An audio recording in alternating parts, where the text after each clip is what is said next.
30 రోజులు తెల్లవారుజామున నదీ స్నానం చేసిన ఫలితం కానీ, 30 రోజులు తెల్లవారుజామున చన్నీటితో స్నానం చేసిన ఫలితం కానీ మీకు కలగాలంటే కార్తీక మాసంలో మొట్టమొదటి రోజు అంటే పాడ్యమి రోజు, కార్తీక పౌర్ణమి రోజు, కార్తీక మాసంలో ఆఖరి రోజు అంటే అమావాస్య రోజు, ఈ 3 రోజుల్లో తెల్లవారుజామున నదీ స్నానం చేయండి, లేదా ఇంట్లో అయినా సరే చన్నీళ్లతో స్నానం చేయండి.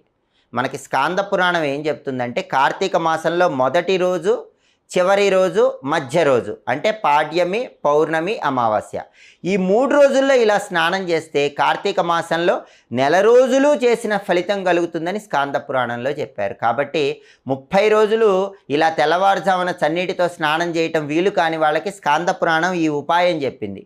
ఈ 3 రోజులు స్నానం చేయండి, 30 రోజులు స్నానం చేసిన ఫలితం పొందండి. అలాగే కార్తీక మాసంలో అందరూ కూడా సాయంకాలం పూట శివాలయ ప్రాంగణంలో విష్ణుమూర్తి